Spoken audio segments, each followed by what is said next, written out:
সম্মানিত দর্শক শ্রোতা, আসসালামু আলাইকুম। অন্তর্বর্তী সরকারে যুক্ত হচ্ছেন আরো 5 উপদেষ্টা।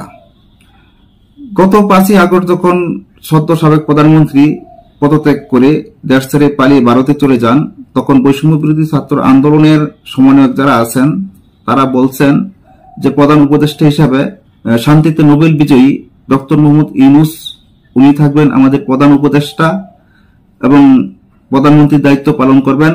আর এর সাথে আরো 17 উপদেষ্টা নিয়েছেন, তাদের আপনারা এক এক করে অনেকেই আপনারা চিনেন। এখন সেই কথা বলতেছেন, এখন আবার নতুন করে আরো 5 জন উপদেষ্টা নিয়ে তাদের যে কার্যক্রম তা পরিচালনা করবেন। এখন 5 জন উপদেষ্টা না নিলে তো হয়তো তাদের যে কাজগুলো করতে হয়তো কষ্ট হচ্ছে, এই জন্য আরো 5 জন উপদেষ্টা আগামী শুক্রবার বিকাল 4টায় শপথ নেবেন। এখানে কোন 5 জনকে উপদেষ্টা হিসেবে নিচ্ছেন, এটা বেশি কথা না বাড়িয়ে জনপ্রিয় পত্রিকা মানব কণ্ঠের একটি প্রতিবেদন দেখে আসি। সেখানে দেখি যে উপদেষ্টা যে নিচ্ছেন কখন কিভাবে এই উপদেষ্টাগুলো নেবেন। ক্ষমতাসীন অন্তর্বর্তীকালীন সরকারের উপদেষ্টার সংখ্যা আরো বাড়ছে, নতুন করে শপথ নেবেন আরো 5 উপদেষ্টা। এ নিয়ে মোট উপদেষ্টার সংখ্যা দাঁড়াবে 22 জনের। বৃহস্পতিবার 15 আগস্ট মন্ত্রিপরিষদ বিভাগ সূত্রে এ তথ্য জানানো হয়। সূত্রে জানায়, অন্তর্বর্তীকালীন সরকারের উপদেষ্টা পরিধি বড় হচ্ছে।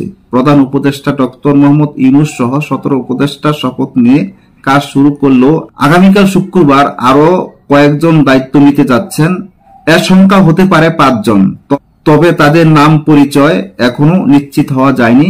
রাষ্ট্রপতির দৈনিক কর্মসূচি থেকে জানা যায়, শুক্রবার বিকেল 4টায় বঙ্গভবনে নতুন উপদেষ্টাদের শপথ গ্রহণ অনুষ্ঠিত হবে।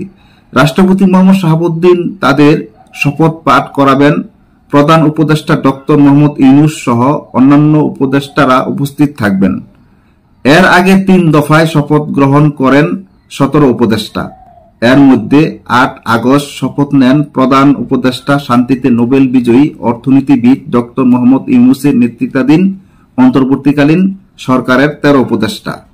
ঢাকা ও দেশের বাইরে থাকা 3 জন উপদেষ্টা সেদিন শপথ নেননি। পরদিন শুক্রবার শপথ নেওয়া প্রধান উপদেষ্টা এবং অন্যান্য উপদেষ্টাদের দপ্তর বন্টন করে প্রজ্ঞাপন জারি করে মন্ত্রিপরিষদ বিভাগ। পরে 11 আগস্ট দুপুর 1:45টার দিকে বঙ্গভবনে শপথ নেয় অন্তর্বর্তী সরকারের আরো 2 উপদেষ্টা। তারা হলেন সুপ্রদীপ চাকমা ও বিধান রঞ্জন রায়। সর্বশেষ গত মঙ্গলবার শপথ নেন ফারুকী আজম।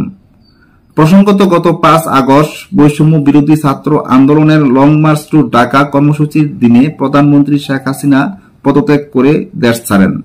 এরপরই বিলুপ্ত হয় দ্বাদশ জাতীয় সংসদ। পরে ছাত্র জনতার দাবির মুখে গঠিত হয় অন্তর্বর্তীকালীন সরকার। সম্মানিত দর্শক শ্রোতা, এই ছিল জনপ্রিয় পত্রিকা মানব কণ্ঠের প্রতিবেদন। আপনারা বুঝতে পেরেছেন, আগামীকাল শুক্রবার আরো 5 জন উপদেষ্টা নেবেন। তাদের নাম এখনো শনাক্ত করা হয়নি। তাদেরকে শপথ গ্রহণের পর হয়তো তাদের নাম এখানে উল্লেখ করা হবে। আজ এই পর্যন্তই। আল্লাহ হাফেজ।